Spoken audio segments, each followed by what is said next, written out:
Hello and welcome to TrekPrime, episode 16. I had an idea all set up for this, actually. I'm going to remind myself because it was Star Trek's 52nd anniversary last Saturday, and that's not really a big anniversary in and of itself. They usually celebrate the 25th and the 50th, but Star Trek is Star Trek, and, it's around now, but now there's this prime universe that exists. And, when I think back on September 8th, 1966, at which time neither of us were alive, and the show being on the air, and what was going on then, it got me to thinking about our podcast last week, which was your subject, Jeff. And it was about, how do we define what a cult is within Star Trek? And it was an interesting question. We explored it with intelligence and humor, I hope. But anyway, the thing is, you can only hope, right? So the thing is with this week's subject, I was actually, I know, Jeff, you didn't want to talk about other TV shows, but I was watching another TV show that wasn't Star Trek. It wasn't even sci-fi. I was watching Bewitched, and I was thinking of the 60s and, sitcoms and science fiction and drama of the time, and what science fiction and comedy and drama are today. And the basic question I have is this. I'm going to try to frame it in the easiest way possible. 52 years into Star Trek's existence, are the things that made Star Trek what it was actually as needed in today's entertainment society? I'll explain. When Gene Roddenberry came up with Star Trek, and he had people like Gene L. Coon, Dorothy D.C. Fontana, Robert Justman writing, directing, and producing with him, science fiction was something that he wanted to project in a thoughtful way. And not only thoughtful, but he wanted to talk about contemporary issues, racism, the war, Vietnam War at the time, the battle of the sexes, if you want to look at it that way, human history, whatever. But as Dorothy Fontana said once, they could always say, if there was any objection, hey, it's happening on another planet, guys. Yeah. And in those days, you had the Doors going on, Ed Sullivan, and they weren't invited on anymore because the late Jim Morrison wouldn't change the word higher out of his song. The Smothers Brothers were taken off TV because of censorship involving the Vietnam War. Well, over the course of the 1990s up through today, censorship has been whittled. So if you look at a lot of contemporary TV today, shows like Modern Family, I haven't watched a lot of modern TV, I'll admit. But if you watch 5 minutes of it, 5 minutes of a modern TV show, the language and the subject matter is much, much more explicit. People can complain about it, they can write angry letters, they can get all over the entertainment news, but they can say it now. There's nobody saying you absolutely cannot say it the way they did in the 1960s, 70s, and even into the 80s a bit. So here's my question, looking into that. Is the element that made the Prime Universe Star Trek what it was, that style of implicit storytelling, of putting Earth issues within a sci-fi format that's fictional, science fiction, is that needed to tell those stories anymore? That's the question I'm posing, so take it from here, Jeff. Well, I mean, I think obviously they don't really need to have to be, so vague about what they're really referring to, with an episode or something, like they used to do back in the 60s. They can just spell it right out. But there's always something about science fiction. I mean, and it, when it isn't just Star Trek, but a lot of science fiction shows where they take something that's going on in today's time, or we'll just say current things, and they build a story around it for science fiction. And they're trying to make a lesson at the end of it or something like that we get. I mean, they could, when you're in science fiction, I mean, obviously you're supposed to be like, most of the time it's the future, so you can't really draw from current, or something like that. So they try to recreate a problem we have now in the future somewhere, and we're supposed to see the reflection of today's time with it. They could easily just say, well, this has happened just like it happened, and at such and such time, and they could just talk exactly about what we're going through right now, where they probably couldn't do it in the 60s. They probably just couldn't say, Vietnam War or something like that. They had to give it right, exactly. I was going to mention that. So. Yeah. So in today's time, they could say it by name now, where they couldn't be so vague, where they don't have to be vague about it now, because television today is really out there with, there's very, very little filtering going on with. Exactly. But So, I guess here's the. I was going to say, so I think the formula for Star Trek would still work. It's just they can replace the vagueness now with more specifics when they want to tell their stories, to how they compare to Earth in this time period, or whatever time period they want to talk about.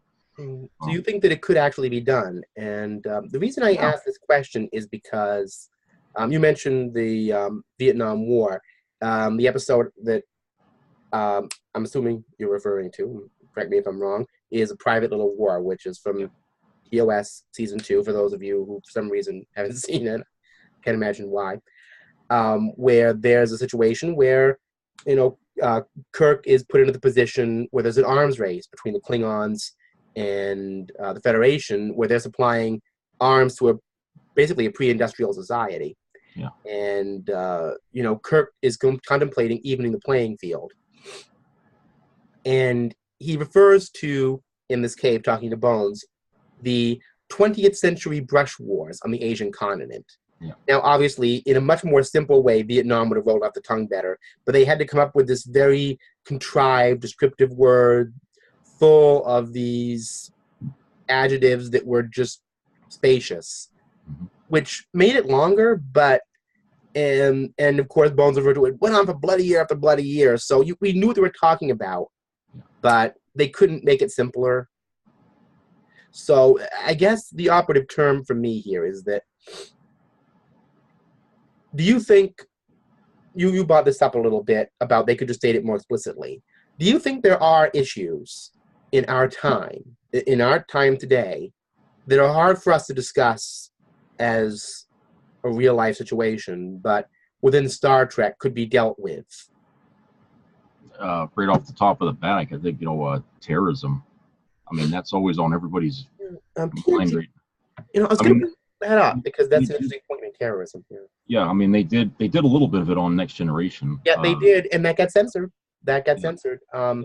And the reason it got censored is because Data made a very Android-like speech saying that terrorism could actually be effective in some measures. And that was when G4 were airing the show, I believe. I don't know if you heard about G4, the network. I never really watched that channel, but I heard about them. Yeah, them censoring that. Yeah. And they censored it because it was close enough to the time of 9/11, and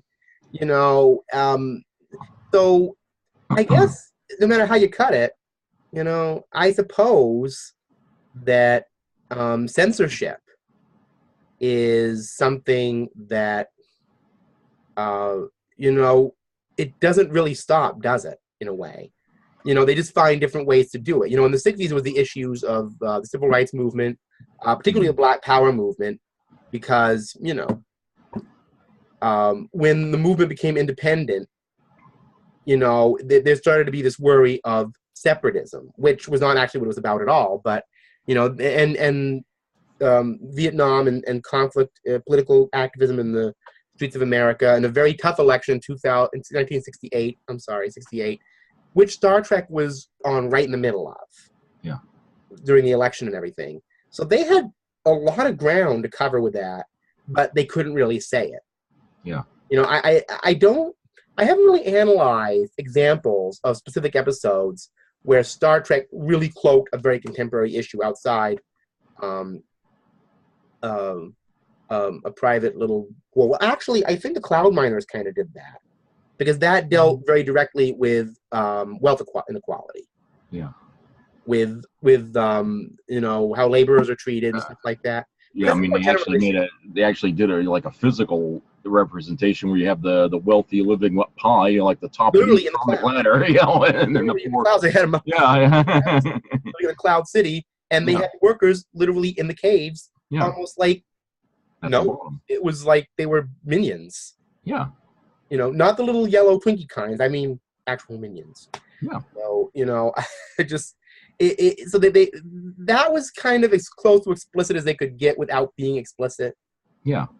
And with the Next Generation, they flat out had data saying that terrorism, in some occasions, has been effective. Although, being Star Trek, they added in a few fictional events to make it a little more futuristic, like the Irish unification and all that. If you watch the episode, and you know, Picard did question it, but Star Trek has never really been about saying this episode is going to take one particular side and make that.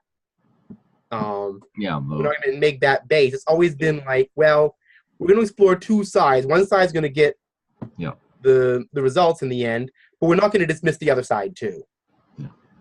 And we're not going to bog it down with all the contemporary politics we have. It's just going to be a general human issue. Yeah. Do you think that would be a way that Star Trek could do it, to just kind of keep it a general human issue rather than add contemporary political intrigue into the situation? Yeah, I mean, they could do it that way. But, you know, at some point, though, I mean, if you're going to be talking about human issues, I mean, eventually you're going to run across or come to these points that, you know, we end up dealing with every day, especially in the political spectrum, or, you know, when you've got, you know, one country dealing with another country, because, you know, you're going out seeking out new worlds and stuff like that. And a lot of times you're bringing your worldly values into other worlds, and, you know, so it becomes political almost right off the bat. So it'd be hard to do a Star Trek story where you're not actually drawing on some kind of human experience that we're going through at this time, because a lot of people, you know, when they're watching science fiction, they're kind of looking for sort of a like a lesson, if you will. I was reading about that the other day, how science fiction, in its history as a genre, has tended to be kind of social allegory. But, you know, it's funny. We were talking about this last week on our video about cults, that sci-fi in the past was viewed as being kind of, you know, I dislike using the word cheesy, because I don't like to come across anybody with that level of ostentatious condescension, which itself sounds terribly condescending. That's exactly what it is. This huge, you know, I don't want to come off snooty, but you know, although I do like sci-fi to be a certain way, so I can watch it properly. But other than that, you know, I don't want to be too big-headed about it. But, you know, do you think that with sci-fi in general, that even though it's always had social allegory to it, I mean, you go back to situations like Brave New World or Aldous Huxley or whatever, when you know, 1984, I don't know if you consider those science fiction, but some people do. Yeah.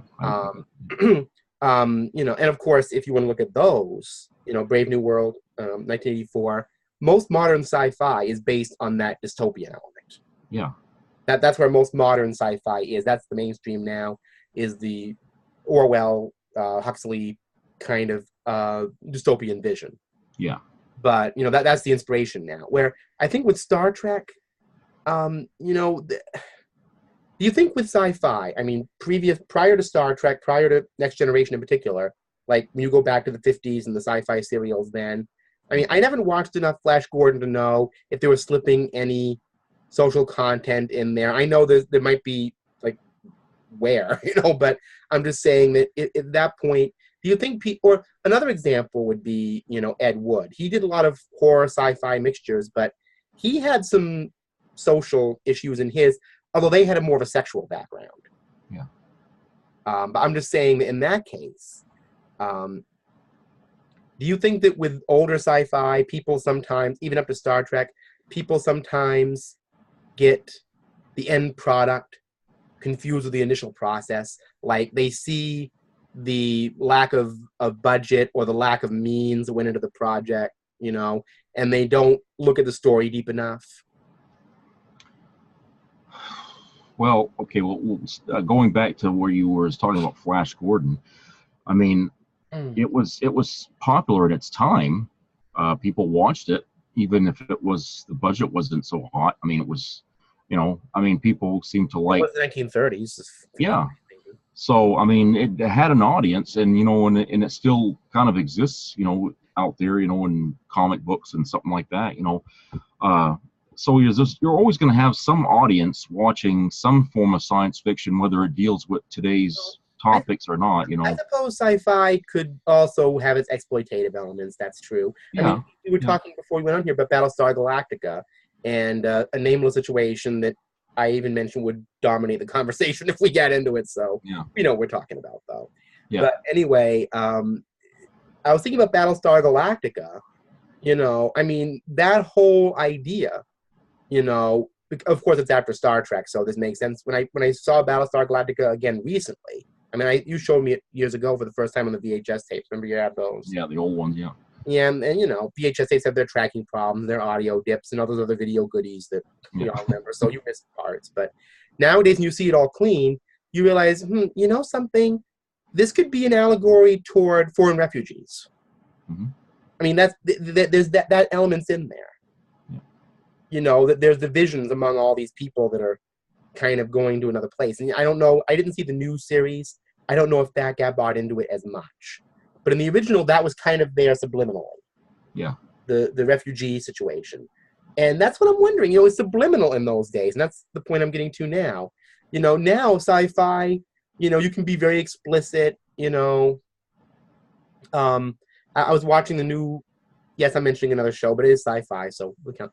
The new Lost in Space on Netflix, the new reboot they did. And it's very explicitly involving divorce. Now, if that had even been a situation in the Robinson family in the 60s, it really couldn't happen. It really couldn't be an integral. That. Yeah, they wouldn't have done that. Because back then they were trying to promote, family values and, how a family should look. And, that's what they were doing back in those days. But today people want to see something of themselves, reality into these shows now. So, do you think it's just the aesthetic of the time has changed, that people have gone from a more imaginative aesthetic to a more realistic one? Yeah, because I guess they feel that that's what's drawing the audience. I mean, like he was talking about the dystopian future kind of things. Well, people, whether that's morbid or not, people are kind of interested in knowing what things would be like after whatever cataclysm takes place. I mean, whether it's silly or whether it's, horrific, they want to see how real life people, not people with abilities or just people like you and I would deal with something like that, how it would be. I think that, and that's maybe that got me thinking, the landscape of what TV can do has changed, and now we have streaming coming in, and you have Netflix original shows. Yeah. So, obviously when you remove the middleman of having advertising, because, Netflix advertises itself and you pay for it. It's kind of like PBS, you pay, except PBS is voluntary. You pay for it either way, So you pay for Netflix and you don't get your ads, but in a way, without the advertisers, that gives them more freedom to say certain things. That's right. So streaming culture is becoming, again, a totally different, and even on TV, I remember hearing about shows like SWAT and Hill Street Blues being gritty in their day, but then you move up to CSI and other things like that, and it's a whole other situation now. Yeah. Of course, crime shows, crime always, with computers and everything, cybercrime, which they're really pushing a lot now on modern. Right, because you have things like the Craigslist killer and all that, and that goes a bit off subject, but I'm just saying you have things like that happening. So it's another culture. But I'm wondering, with all these changes in the culture since Star Trek was so prevalent in the 60s and then again in the 80s and 90s, could Star Trek as it existed at that time, with its way of storytelling, could it sustain itself in the 2010s and the 2020s to come? I don't see why it wouldn't. I mean, I really think it could work if you, because the way it is now, it's just like you said, they're more explicit now when they're talking about things that we're dealing with today. Oh, I see. And Star Trek always kind of dealt with what's going on today, but because of the television censorship being what it was back then, they had to be vague about it. But now they don't have to be vague anymore, and they can still tell the same stories. They just don't have to be. So you think that there are still subjects that would be hard to tell in a drama that sci-fi could deal with, but the language would just be different in expressing it? You're talking about dealing with stuff for today? Well, yeah. I mean, so you think that that there's no need to have there still is a need to have implicit storylines, but Yeah, the way it would be stated would be more explicit. You know, it depends on. It would you wouldn't have depend the on same what 20th century subject. rush wars. You know. Yeah, it also would depend on what it is they're actually talking about. I mean, if it's something that's going to be like, let's just say, rated R material, then obviously it's not going to be on regular TV or something. They're going to, For you know, example, and I'm going to bring this up because here I am talking about censorship, and I'm worried yeah. about censorship. But hey, it's worth it. What if they wanted to do a Star Trek episode, somewhere in some show in the Prime universe? Okay, say it's in the. I don't want to bring Discovery into this because I don't even know what that is right now. But anyway, the point is, I mean, they're saying no, not going to go there. So Yeah. I haven't seen enough of it to make a judgment call what exactly it is. But is the argument still going on? The argument stands. So, Yeah. but as far as like, say they did like a Star Trek, like they did the Picard series, they're going to do. Suppose they did the Picard series, and it's all in that universe it should be in.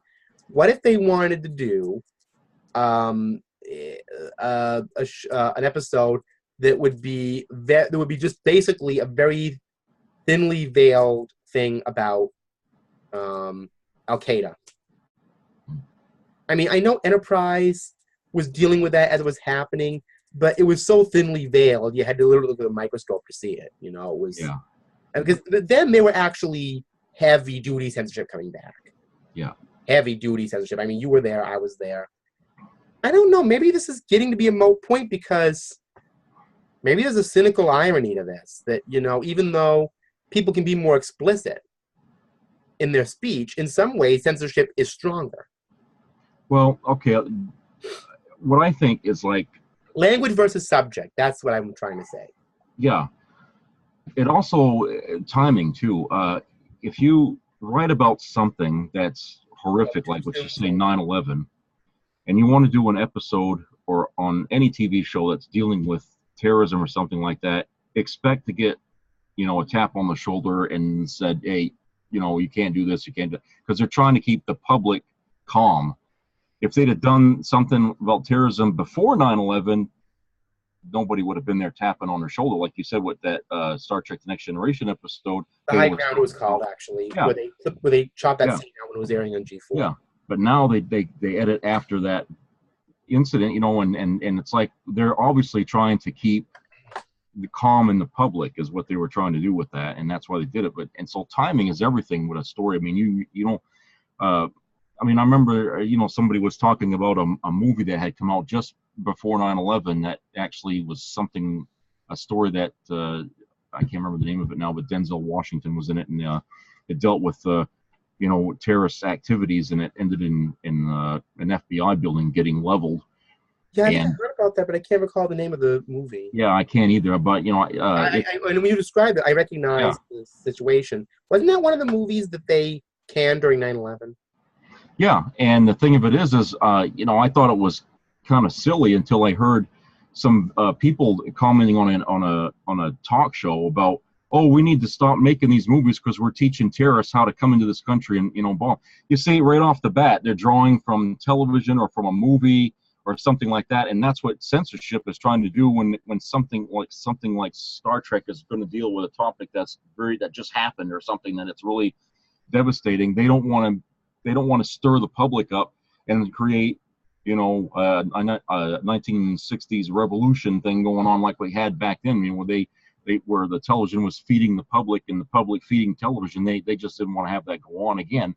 So you can expect to see people who didn't say anything before, all of a sudden now they're saying something because it's basically crowd control. That's a good point. Perhaps even though the language is more explicit, the personal language is more explicit, maybe the actual censorship of what's being said may be stronger. Yeah. So you don't want to. So again, we don't want to confuse content over. I'm trying to think of a word that makes some sense here. I was going to use area addition, but that might throw some people off. I do tend to use big words occasionally, but that's the best word I can think of. The way something's presented. Okay, there's a word. The presentation versus the subject matter. Yeah. like I said, if you look at a TV show, they're stating things explicitly, Hmm. but is the subject matter actually all that explicit? I mean, Yeah. are there still certain places you just can't go? Obviously, one of the big issues are the personal things. Like divorce is mainstream now. Yeah. Where in the 60s or even up to the 80s, divorce was a very special episode. Mm. You know, Yeah. child abuse, it's in but those are personal matters too. Yeah. So, I don't know. Do you think that sometimes the socio-political ones, the ones that Star Trek dealt with more, do you think that sometimes those are the ones that we really need Star Trek for? Because even with our explicit language, those are the ones that are really hard to talk about. Well, bringing out stuff that's hard to talk about is part of enlightening the public. I mean, we didn't want to talk about homosexuality on TV, and now we are. Gotta bring You that up. know, and I think there's a responsibility that goes with television where it can't be, promoting the let's hush hush at everything about it. In order to get people interested in what they're watching, they have to kind of bring out controversial issues. They have to kind of deal with things that we don't want to talk about, because that's how you educate the public. That's how you show them, the consequences of their actions. I guess what this comes down to is the message of Star Trek. I mean, when you look at, I know you said you didn't want to do this, but I can't think of another way. Okay. Talking about TV Yeah. for that. I mean, obviously, I don't know if you ever did. I can look back at something like, the obvious culprit, Ozzy and Harriet, as being a very, very overt period curio. Yeah. That's how I look at it. But for somebody who lived through that time and knowing what they know now, they see it as a total propaganda piece. More or less like, isn't this exactly the way your family should be? Isn't this how your mother should act? Isn't this how your father should be? Isn't this how your brothers and your sisters should all act? And shouldn't they all do this, And I think that with me, I just think, this is the period curio of the 50s. And then, your mother and father will say, oh, the 50s were definitely not like that. This is just the TV educational episode of this is how your family should really be. Yeah. There were actually fights. There was actually arguments. They just weren't talked about on the television. Yeah. I mean, now, of course, sometimes I often wonder if that's just to appease the younger, make them feel more comfortable with their problems. But, who knows? Yeah. I mean, it might have been a balance. I tend to think it was in the middle, that a lot of people did say they watch Ozzy and Harriet and try to pretend that's who they were. Yeah. And they failed, but they tried to pretend that was them. So, yeah. And if you find out the sad truth, even Ozzy and Harriet were not living that life. No. But a lot of television in those days was sort of like, family-oriented programming where the kids and the parents could sit down and watch it and know that they weren't going to get exposed to something that wasn't, right. And like I said, it was promoting an idea. Yeah. Because that was during McCarthyism, the Cold War, and everything. Yeah. So, and if I understand the period of that, wouldn't that have been roughly the period where Gene Roddenberry was on the LAPD? Yeah. As a matter of fact, yeah, he would have been, yeah. So it was right in that period. So he was kind of witnessing, as a member of the LAPD, I seriously doubt he was going out and helping kids find their bikes and lunchboxes. I don't think he was being that kind of cop. Like, well, here's your lunchbox. I mean, go home. No, even in the 50s, it was unheard of. I'm sure he witnessed the realities of the Red Scare. Oh, he probably witnessed he was there during the worst years of civil rights. That's something they never really talked to him about, was what he experienced as a I mean, do we have to ask? Yeah. If he's at the LAPD in the 1950s, he's witnessing the Jim Crow crashing down, the end of the civil rights movement coming to a head. He's witnessing the Red Scare, which is going after everybody. The atomic age. He's witnessing a lot of things. And I'm wondering if his experience as a police officer had anything to do with how Star Trek was created. Because, nowadays, a guy like Gene Roddenberry could go up there, put a flag behind him on YouTube or public access 20 years ago and say, here's what's really going on, But Gene was a serious guy, and he wanted to write for television, and he wanted to tell these stories. And he did a show called The Lieutenant, which I've seen clips of it, it looked like he was trying to tell his story as a cop in that. Yeah. Michelle Nichols was in it. There were stories about civil rights in there, but they kind of gave him a little trouble about that show. because it was like, yeah, it's a police show, but you're going a little too far. Loosen up. Yeah. So I guess the idea for Star Trek came from the fact that in the Lieutenant, he was trying to say those Star Trekky things through the eye he knew, the eye of a cop, but Yeah. too real. You know, a line I love to use was in The Next Generation to kind of lighten it up a little bit in these situations. You remember Riker was on the holodeck with that minuet. Minuet, yeah. And he's gaga over her, and he's saying, "Oh, she's too real." And then one of the musicians says, "Yep, you have that right. Too real is too right." You know, and that's how I feel about Gene Roddenberry. That too real was too right. I think I haven't seen a lot of the Lieutenant. I don't know if a lot of it survived, but it looked like he was trying to say Star Trek. Have you ever seen parts of Lieutenant that they show him? Actually, I haven't seen anything of If you that. see clips of it, it's very clear he's trying to say Star Trekky things in the cop format. Yeah. But when you do it with cops, it's like, yeah, this is too much like what's really going on, you know? Yeah. I mean, that may have been actually his experience. And it's like, you know, we need to give it something that's a little more farther away. You know, it couldn't be happening outside our door, you know? Yeah. And I know that, of course, I believe he started some of the Star Trek actors out in Lieutenant, other than Nichelle. Yeah. I don't know. Like I said, I never saw any of it, but I don't think it wasn't on very long, was it? No, I actually, let me go check how long the Lieutenant was on.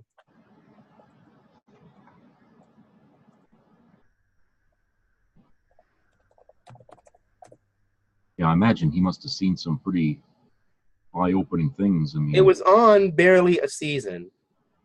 Yeah.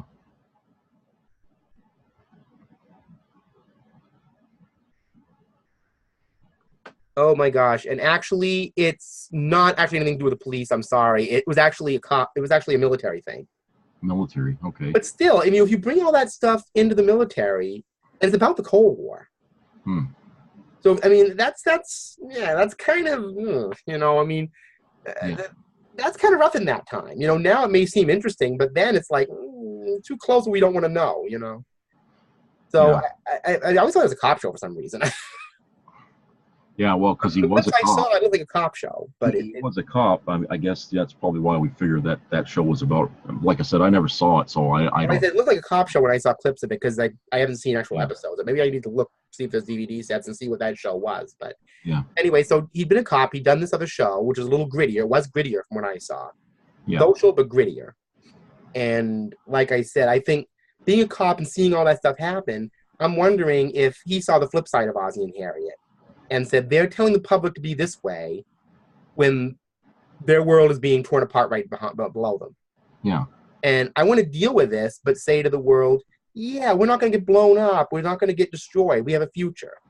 Remember how he always used the atomic age to describe what he wanted Star Trek to be? Yeah. It's not going to end with a big flash and a bomb. I knew what that was. Because, I mean, you know, yeah, this topic is kind of thick, isn't it? But it is what it is. When I think about Star Trek being 52 years old, I keep wondering, you know, now you have, I mean, even if you're not on Facebook, you have a lot of overlapping knowledge and understanding these days. You know, people are starting to understand that, hey, we've always talked about civil rights in terms of things like, I'm just mentioning this as an aside, it's not really related to this, because this is something I've heard, and I had to deal with this, but I think a lot of people have, so I don't feel, woe is me about it, because it's just, it was a shock to me, but it's a shock to people who heard it, that, you know, we always talked about, well, you know, the Constitution guaranteed, you know, rights to all people, blah, blah, blah, blah, until you start realizing the Constitution as it was signed also describe Black people as half a human being and therefore not eligible for human rights. Yeah.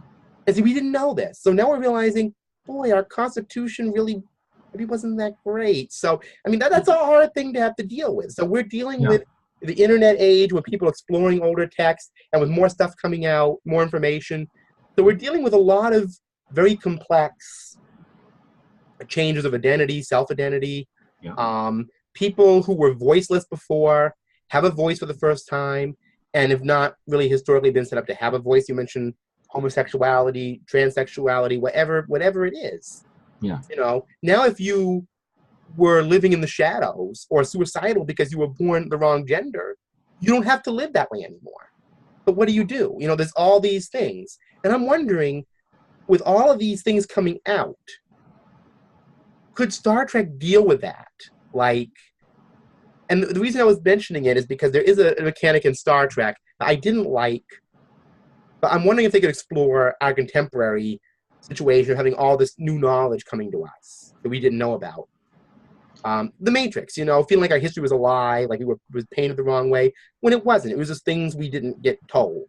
Yeah. That happens, It's not hard for anybody to hide your history from you. I heard somebody once say it about racism. They'll steal your ancestors if they can. And that often happens. Yeah. And I'm just saying that with Star Trek, there was a mechanic in there in the 90s, and we've kind of discussed it. Section 31, this kind of X-Files-y secret shadow organization in the Federation Charter. And, I'm wondering if that wasn't kind of its own little homage to, at that time, the beginning of that knowledge kind of starting to come out, but in a very inelegant and paranoid kind of way. In the 1990s, it wasn't coming out in a knowledgeable way. It was coming out like your life is a lie. It seemed like that was kind of the theme for a lot of shows. I mean, I remember during the 90s, I was, watching a show on USA, La Femme Nikita, where you had this ultra secret. Yes, La Femme Nikita. Yes, that was part of that era. Yeah. Yeah, and it seemed like all the TV shows at that time, even Deep Space Nine, they went into conspiracy theorizing. Yeah, basically they're delving into the dark aspects of our world or something. Right. What's going on behind the scenes that we never know about, we never see, and So like I said, you have that, and then you start making up things about that. Then the real history starts coming out. Yeah. But it's not what you thought it was. Yeah. It's a whole different thing. It isn't about little people landing in Roswell and all this stuff. It's about something else. It's about your Constitution. It's about the things you're fighting for. I mean, I'm sure I've talked to a lot of people. The generation of veterans who were in the Iraq War,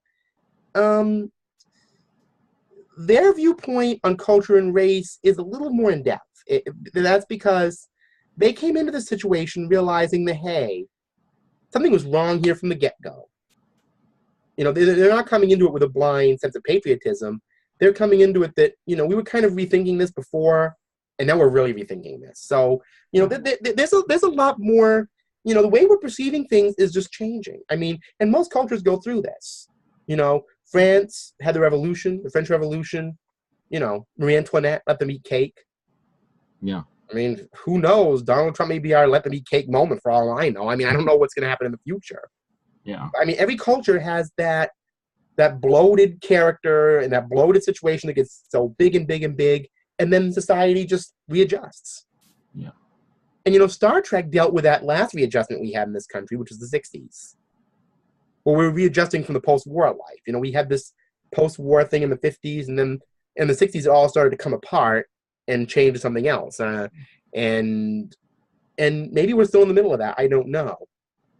Well, do you think in that context, maybe Star Trek, as it was in that past, is maybe more needed than ever? I mean, yeah, I don't see any reason why. Now that I think about it.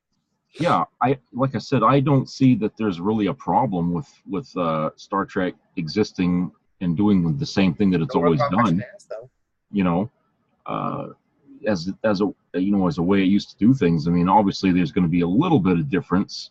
The topics they're going to be dealing with are going to be different. They can be more specific about things when they're talking about topics and stuff like that.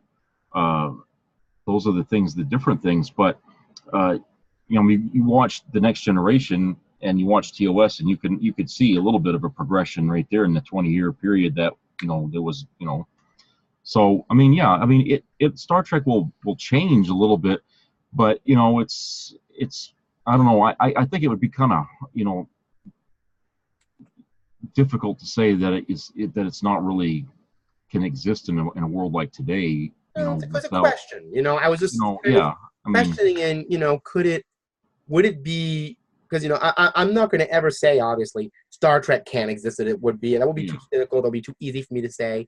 I Yeah. just wanted to know, do you think if we analyze it enough, could it be relevant as it was today's world? Could we tell, there's still stories so uncomfortable we can't tell them in real life, but we could tell in that Star Trek world?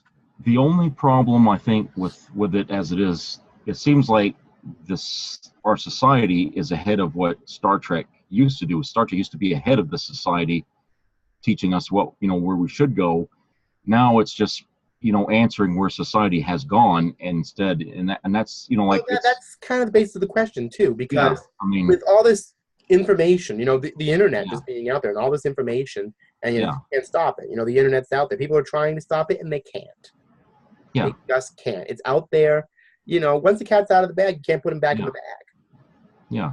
I mean, it's gonna. It's like, I mean, there's things going on certain television shows that even Star Trek hasn't even done yet. So it's like, they're kind of behind the ball, sort of a little bit on So some okay, yeah. shows, So like I said, is Star Trek not so much not needed, but is it actually also a little behind the times? It needs to get ahead of ahead of the ball, basically, like it used to be. It was in the TOS era, in the 60s. I mean, their shows, were either talking about as things were happening or talking about things that were going to happen. I mean, they were always ahead of where they were trying to say, dealing with racism and stuff like that, trying to deal with it. But it seems like now they won't deal with things unless it's already been dealt with in society and resolved in some way. Then Star Trek will do an episode or something about that where it's not so controversial, and it's also kind of, it's echoing back to us what we already did, and I see. So you think that basically there are bigger challenges now to have to face. Maybe yeah, Star Trek could face, like I was about to say, this new knowledge we're having. You yeah, can't tell me that because there's one element of Star Trek that I found very interesting, and I know they did this as a way to explain yeah, the fact that we don't know the future yet. They were talking about things from Khan's time, eugenics wars in the 1990s, which then hadn't happened in the 60s, as being fragmentary. yeah, And I mean, that's a cop out to a degree. I mean, they're just trying to make it like, well, we don't want to make something happen and then have it not happen, which kind of did. yeah. Mm-hmm. Obviously, at least publicly, there was no eugenics wars. They had to have a book to explain in an X-Files-y way how it happened, and we didn't see it. But like I said, then it was fragmentary, so it may have been. And then in DS9, didn't they kind of put it later? Yeah. They kind of put it later in the time, so I don't know.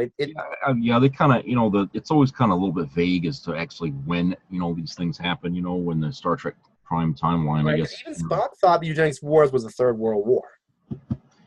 Yeah, there's a bit of confusion about, if it actually was part of the Third World War, if it was separate from it. I don't know. Because, McCoy's like, it's eugenics wars, like it was a separate war. Yeah. Yet, when they did Enterprise, they had those augments. Yeah. And it seemed to be a relatively recent part of their history, almost as if that was part of the Third World War. Yeah. Yeah, they kept saying 1990s. So, I guess, I don't know. You can't always predict the future perfectly right, So that's just... So like I said, but aside from predicting the future, in terms of doing social allegory, do you think they could do, for example, a Star Trek episode about not people on a sleeper ship, but people from coming to the future from the Iraq War or something a little more contemporary, or I don't know. But the point I'm trying to make anyway about Star Trek and what they do now is not so much that. It's that, I mean, for example, we have Enterprise, and there's inconsistencies with Enterprise that don't match up with the show.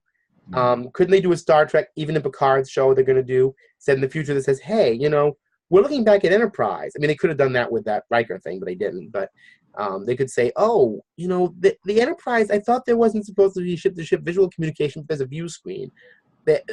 They could actually wonder in their world how much Starfleet was actually withholding, if they were telling everything, if they were, I mean, there was a video I saw on YouTube that implied the whole temporal Cold War and the Suliban thing was kept secret.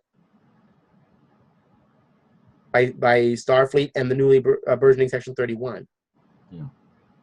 So I don't know if the Temporal Cold War had anything to do with that, because, it's just, I know it's a weird thing to have a temporal issue in the 22nd century, but I'm just saying, in TOS, they never focused on stuff like that.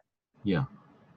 And there was also mention in TOS of the Preservers, a seed race that went around and seeded itself on other planets. Who were these Preservers? How did they come to that knowledge? Yeah. Could they deal with things in the Star Trek universe? Like, there was knowledge that even Starfleet didn't tell its people, even though they were about knowledge. Well, I was wondering what happened. What did they do with the Doomsday Machine after they shut it down? I know they left it in space. Yeah, I'm sure they just didn't leave it because they wouldn't want somebody else to have it. Especially like the Romulans or the Klingons coming by and pick it up. Or something. I would not want to see Starfleet using that to exterminate alien races they didn't want to deal with. I want to see that, but I'm just saying that. But yeah, they left a lot of loose ends, like what you're describing, that writers have picked up over the years in books and stuff like that. Think about it. In Star Trek, if you notice, everybody is always talking about how important a full level of knowledge is and how much they love full knowledge. And what if that was put into doubt, like we're put into doubt today, where, I don't want to see the Starfleet universe collapse into itself, but what if the world of Starfleet history got more open, things were explained, and they were different than what they thought they were, and we'd see how the Starfleet people reacted to that. That might be a good allegory for what we're facing now. To me, that would be a good way of dealing with Star Trek, and because today's situation, I watched this really horrible documentary that I ask you not to watch, because it's about, now here's the thing, it's called Stupidity. It's about how stupid people have become with media, but it's done in a stupid way. I don't know why they did it that way, but they did it that way. And basically, they did make one theme that we're kind of into, that sometimes when people get more information than they can handle, they yearn for the inane. That sounds cynical. The whole movie is cynical to me, but I'm just saying that brought that up. And I'm wondering, now we're not always yearning for the stupid. People want to understand their universe and their world and who people are. And that's why I was wondering, is Star Trek up to the task of using its renowned sci-fi world that everybody kind of knows now, talk about that? Okay, well, there's two things that I could say about that. One, that documentary you were talking about. Personally, I can understand how somebody is sitting there watching something and it's gone over their head to the point where they just tune out, to it. Well, that was what, like I said, I just didn't like the way it was a trash can presentation. Yeah. But the thing of it is, though, is there is a little bit of truth to that, because sometimes, if I can pick that up as a truth. Yeah, I'll be watching something sometimes and I don't understand it. Like to this day, I still don't understand, E equals MC squared and why something gains that's Einstein. The speed of light. Okay, I still don't get that. That's Einstein. Yeah, but that's the thing of it is because I don't understand it, I'm not going to say it's wrong, which a lot of people today do. When they don't understand something, then it's wrong. But I don't do that. It just stands for energy being the equivalent of mass, and there's all kinds of scientific data. But because I can't sit down and actually understand it, that doesn't mean that what they're telling me is wrong. Okay, that means they understand it better than I do. Yes, but like I said, you're not saying E equals MC squared is invalid because you don't like it. Because you don't understand it. But today, a lot of people are doing that now. When they don't understand something like global warming, they say, "Oh, well, it's foolish. It doesn't exist," because they don't understand it. Well, like I said, or it's being presented. Yeah, and like I said, I think that what's going on now is Star Trek has really a duty to try to simplify things that people don't understand and give it to them in a way that they can understand. Again, that's why I mentioned things in the Star Trek universe that are inconsistencies that they could start explaining. Voyager kind of touched on this in the 90s with an episode called The Voyager Conspiracy. Yeah. Oh, yeah. It's funny in its own way. Yeah. But it's 7 of 9. Basically, she gets too much information fed into her. Yeah. And there's a malfunction. And in order to comprehend it, everything is all of a sudden terrible. Everybody's conspiring against her. and that's things her trying to understand it. She's trying to understand it all. right. I mean, that could be today pretty much.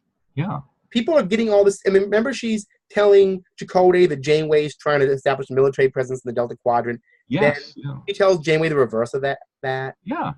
And it's like they're not meeting up properly because every time she tells a story, it's like she's finding a different angle of looking at it. So she tells one story to one person and telling the same story, but it's a little right. different. So it grows and becomes cumulative. So yeah, I mean, and I mean, it's ridiculous, yes, but then in the end, you realize that and I mean that was 1998, was it around then? Yeah. 97, something like that. So well, no, 98 because 7 of 9 had been on the show. No, maybe 99 because 7 of 9 had been on the show a little bit. Yeah.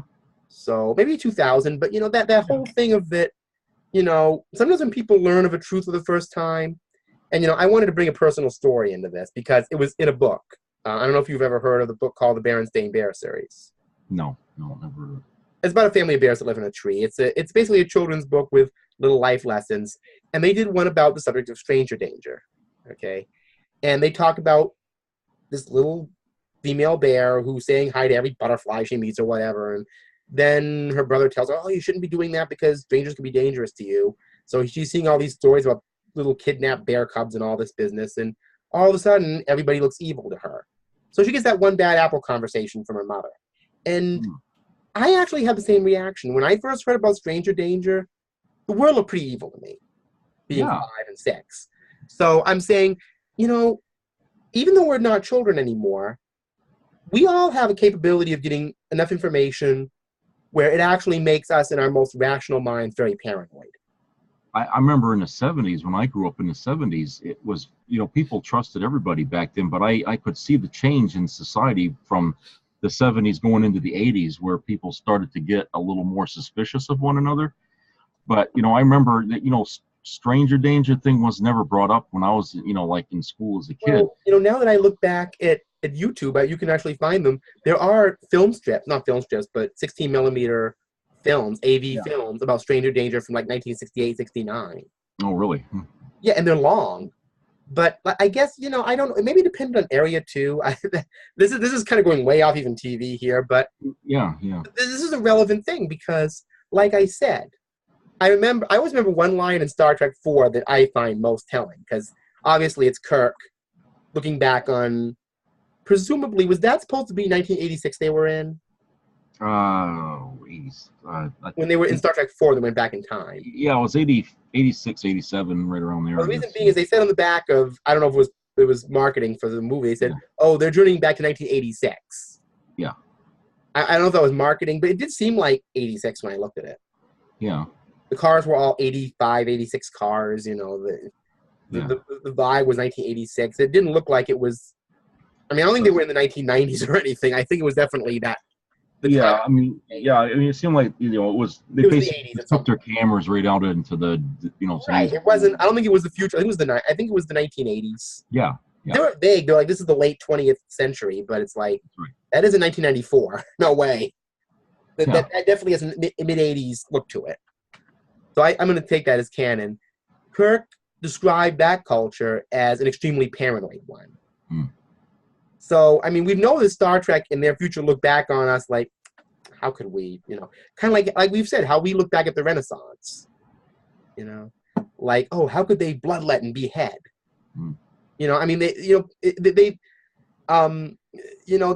There's a time continuum where obviously they move beyond where we are, So it would be interesting to see a Star Trek series.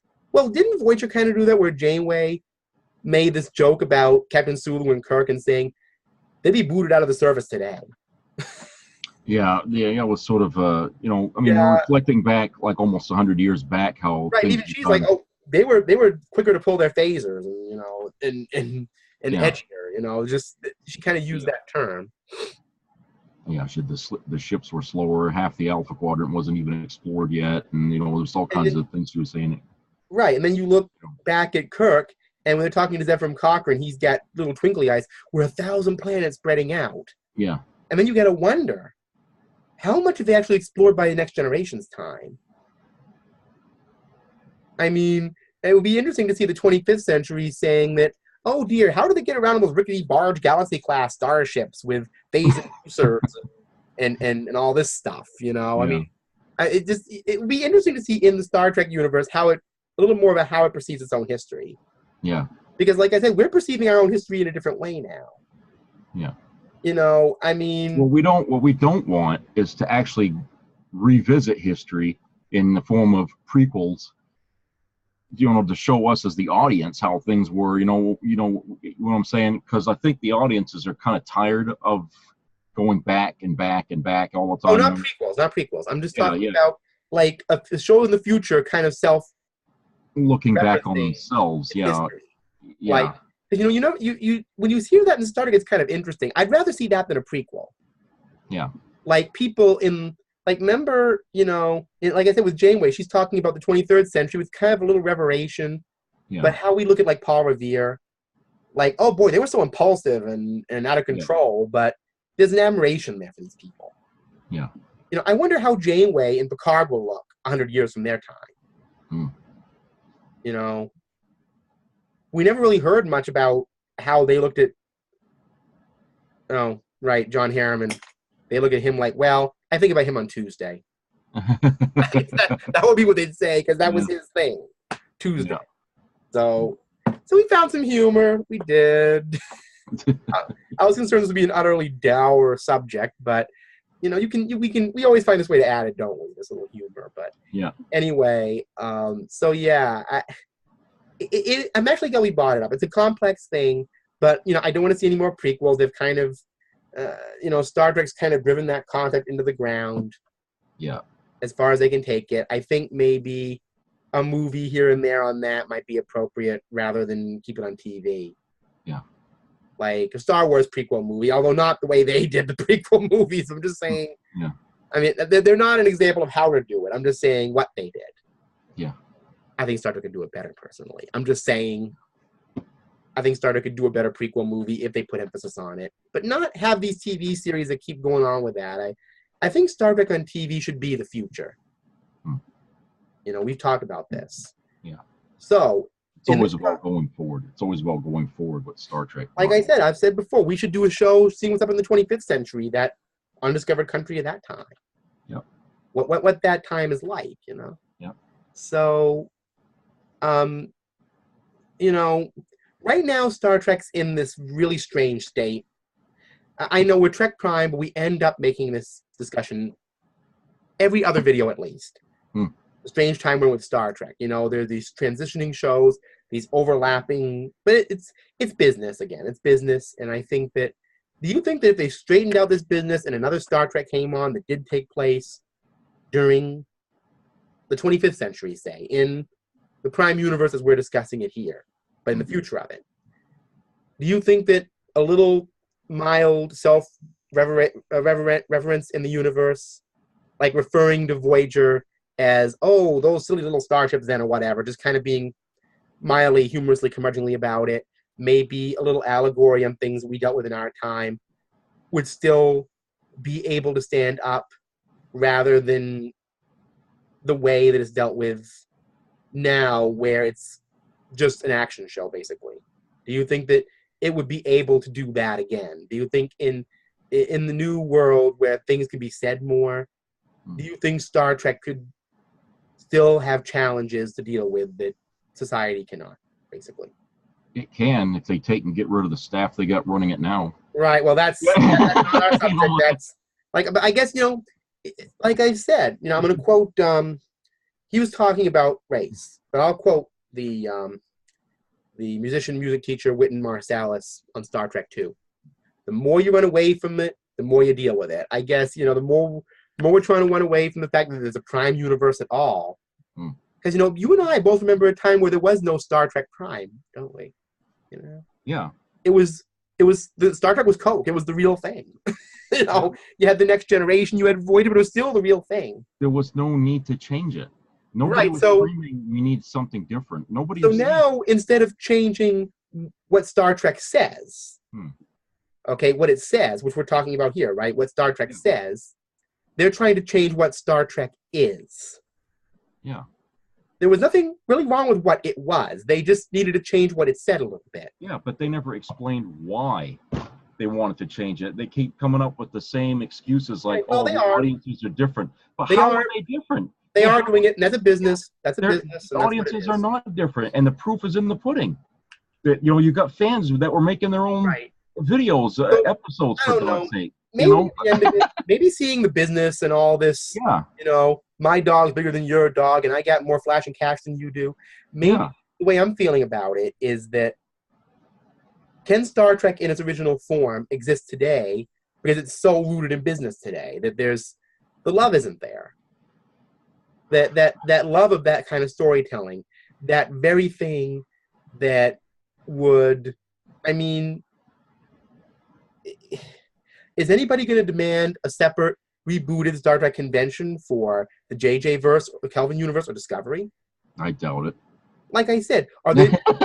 Is some contemporary Bijou Trimble going to do an internet campaign to save this stuff?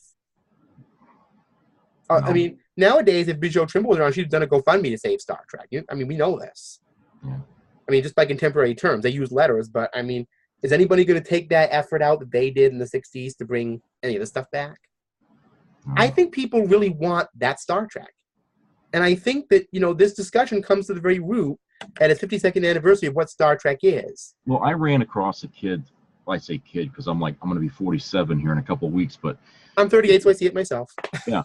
I ran across and he's in college, and he was asked a question by another fellow that was with him, and he was saying, they were talking about Star Wars and Star Trek together, and the kid said, oh, well, Star Trek is more philosophical, or Star Wars is more, I was thinking, well, here's a kid I've heard that was born years after me, and yet he still understands what Star Trek is about, and yet the people running Star Trek still haven't figured it out. And you know what I'm saying? Like I They said, don't understand it yet. like I said, we're talking about people who look at it like Yeah, that kid. He's younger than Star Trek. yeah, I mean, how old do you think he was? 20 something? yeah. He was in college. He was like 19 or 20 at Yeah. that. So, like I said, and remember, to me, I mean, I'm not going to say this, but theoretically, I could have a 15, 16-year-old son now. Okay. Yeah. So, I still see 20 as that kid, at this age. Yeah. I mean, I feel close to 20, but it's just, generations, they happen. So I get you. Because I'm actually a lot closer to age to you than I would be a 20-year-old. Yeah. Weird, isn't it? So, yeah, but like I said, it took me aback a little bit, and I was thinking, this kid gets it, but the people running at Paramount and CBS, they don't get it, and they're older than I am. Artists and business people don't think alike, and I keep using that word business because that's what this is. With business, it's always bottom line. Yeah. I hate sci-fi. It's stupid. I don't watch it. But if it brings in money, do whatever you want with it. I don't care. And for all these years, the bottom line, that gave them the bottom line was the way it was. The original formula of Star Trek is what gave them their bottom line. But now they don't trust it. But whatever. Here's the reality of the situation with that. Business comes and goes. Comes and goes. It's not a lasting thing. But you know what does last? Something like Star Trek will last. I mean, look at Star Wars. There was business about it in the 80s when they were doing the original trilogy. In 70s, there was business about it when they did the prequels trilogy. And there's a whole lot of business about it now. Oh, yeah. But what's going to survive of all of that? Star Wars. Somewhere out in that universe, if Disney decides, we're tired of Star Wars, we're going to get rid of it, Star Wars will still be out there in the world. Somebody will still want Star Wars. Yeah. Somebody will still want Star Trek of some quality. Yeah. I mean, they ain't going to be able to kill it. Okay. I mean, no matter what they do, that thing that made us be driven to this. And we are driven to it. I mean, you and I both. I mean, and this may seem sentimental, but I don't care. Why? Were we friends? Yeah. I mean, Star Trek brought us together. I mean, that interest brought us together. Yeah, we had commonality. So you can't tell me that people all over the world haven't made friends, maybe haven't even had lovers or marriages or children based on their interest in Star Trek. Yeah. I mean, you can't tell me that didn't happen. I've heard of people who met at Star Trek conventions, couples. Yeah. Gay and straight. So, you can't tell me if Star Trek's influencing people that way, you can't kill that. Yeah. that's woven into something that goes beyond business. Mm-hmm. Okay, and that's why I'm talking about what I'm talking about here. That's not the business of Star Trek. I mean, business people aren't going to sit around and talk all day about, oh, is Star Trek saying the right thing? They're going to talk about how much money can this make us at the moment. Yeah. I don't care about tomorrow. I don't care about the next day. I care about now. Yeah. I want my money, cash in hand. I want cash. I don't care about anything else out there. Yeah. So I think that, that cash. I mean, what you're seeing now is that they are spending way more money on Star Trek, but getting not as much back in return because it's a business. It's a business to these people. Yeah, and if they keep doing this, eventually what's going to happen is they're going to finally come to the conclusion that we got to go back the way it was and start over because this is not working. So, like I said, people say, oh, we need to reboot Star Trek. Hey, Gene had the greatest idea for that. Leap into the future. Yeah. Yeah. It's so easy. You call that a reboot right there? Let's just forget about the 24th century. Let's go into the 25th. We did that with TNG. Yeah. That's what they're up to in the 2400s. Let's do that story. That's right. Picard and them are all in the history books now. Let's see what these new people are doing. Yeah. I mean, that's what we did with Next Generation. And we there was controversy, but we knew it worked. Yeah. And so Star Trek, whenever I hear about Star Trek's anniversary, there's this glowing thing about TOS is the only real Star Trek, and Next Generation is just kind of new Coke. Yeah. And I'm like, no, I don't think it is. I think, do I want to have this conversation? I mean, is JJ the new Coke? I hope not. Is that Universal Coke? Is that the reboot? And is Discovery the vanilla colas? Yeah. I'm just comparing it to soda because, yeah. have you ever seen those memes that say Star Trek written in the Coke font? It's the real thing. Oh man, they got so many memes about that. I mean, it's silly at this point, the memes, but it shows Star Trek in the Coke logo and it says it's the real thing, and that's basically an anti-J. Abrams Discovery thing. Yeah, we want the real thing, not TOS, not just TOS, but the real thing. Yeah, as Next Generation, let's face it, that's the real thing too. Yeah. TOS we know is part of their history. Yeah, we don't want no diet Star Trek. We don't want no cherry. We got diet Star Trek. That's got to be a diet. We got vanilla and diet Star Trek. Give us the sugar, fat-laden Star Trek right. we had. But that's what we this love. sugar is good for you. This sugar is not going to make you fat and sick. This is good sugar. This Star Trek is good sugar. We need that good sugar back. That's what we need. We need the good sugar back that isn't high calories, not going to make us fat and strung out. We need that good stuff. Yeah. And I think that, and maybe we do need this stuff. Maybe that whole thing with the messages in Star Trek is that good sugar, that good food that Star Trek needs. Maybe it's Vol and it's starving and we need to feed it. They don't understand how educational that TOS was at the time. I mean, they were kids before they even hit 5th grade that understood the mechanics of some of that. You said that. Of some of that, Star Trek technobabble and stuff like that. And it's like, if it was any other show on TV, do you think these kids would be walking around today sounding like Leonard Nimoy's Spock? It is coming. It's coming. I can't hold it in. I can't hold it in. You know it's coming, don't you? Go ahead. I mean, you know it's coming because you're talking about technobabble here. You know what's going to happen. Yeah. Okay, I'm just saying that they may even learn from the detector circuit. Yeah, they would have eventually figured out how silly it sounded at an early age, I mean, you've been watching Star Trek for years when The Next Generation came on, if I understand it. Yeah. I mean, you started watching it, in the 70s? Early 80s? Yeah, when I was old enough to be able to turn a knob on the television. Right, so you've been watching it some years before Next Generation. So when you heard Detector Circuit, you knew what that was. Yeah. You were like, okay. I was like 14 or 15. And right, I was like, you were old enough to know. And you were like, this is just some old dialogue. Yeah. You had already learned enough from Star Trek to recognize flaws within it. Yeah.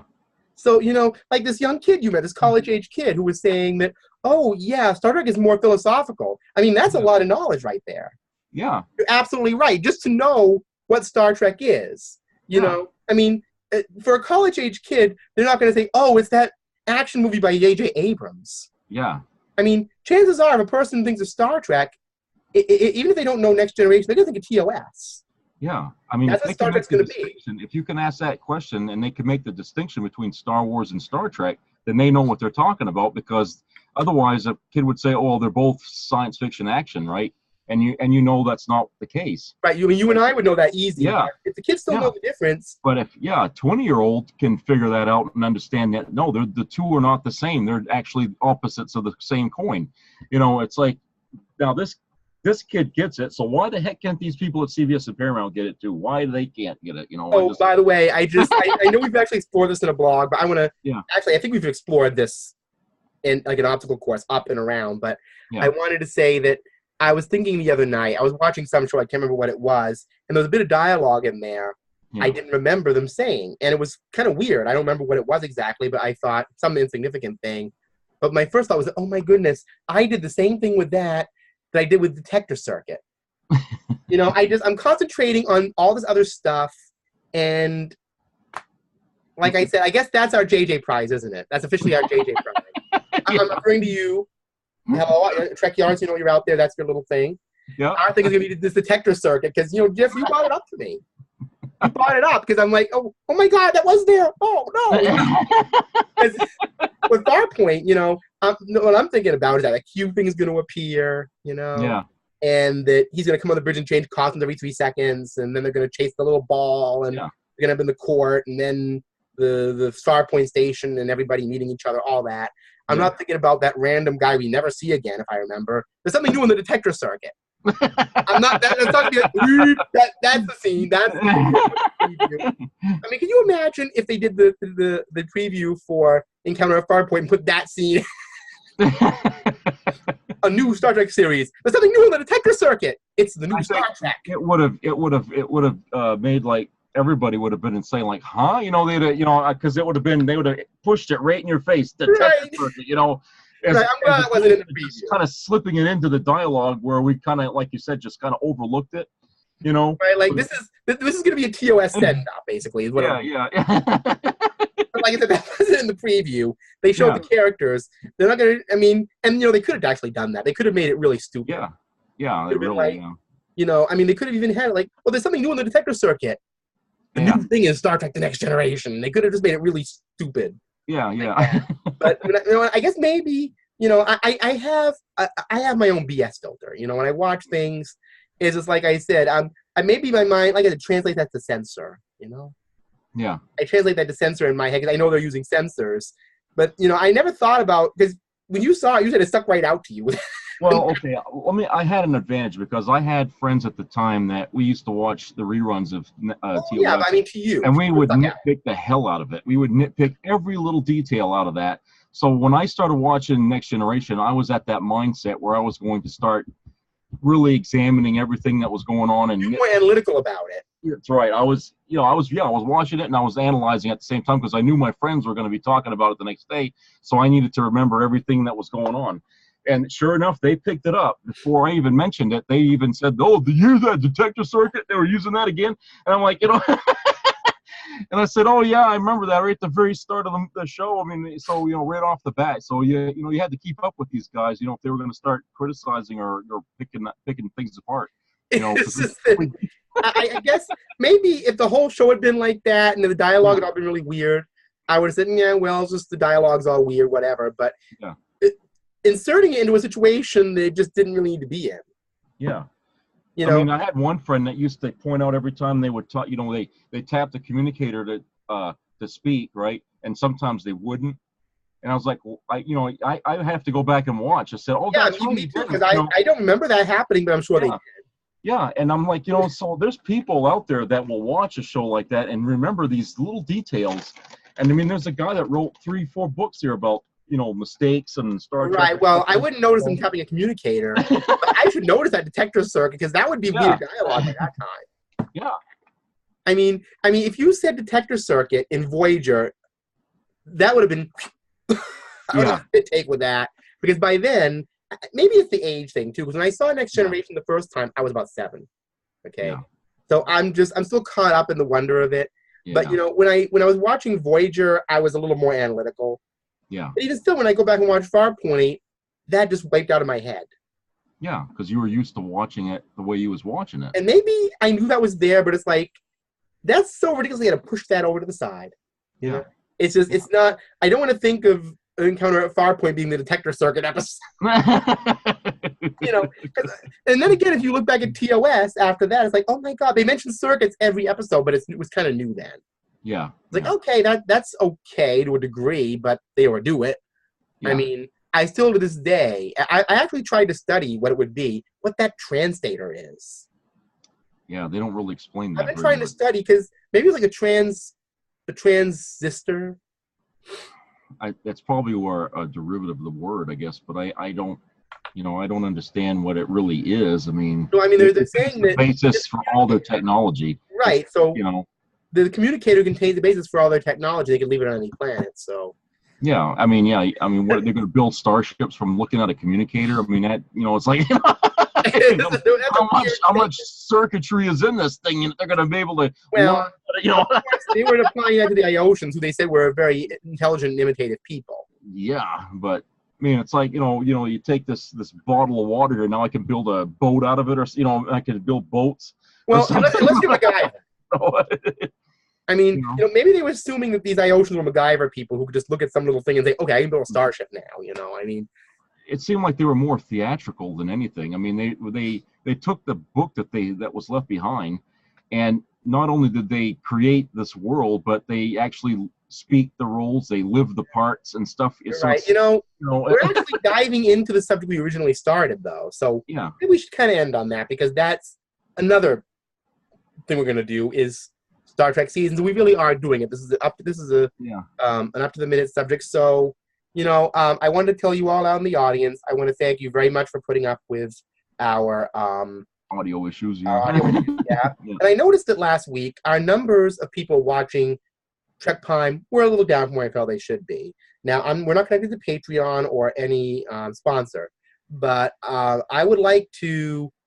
I'm not really ready to start a subscription contest. A lot of people do them. I'm sure you've seen them on YouTube. People do these subscription contests. I want to try to do one. But, click on that little subscribe button and subscribe to TrekPrime. Tell your friends, tell your family who are into Star Trek. Word of mouth is where we're going. So keep those subscriptions incoming.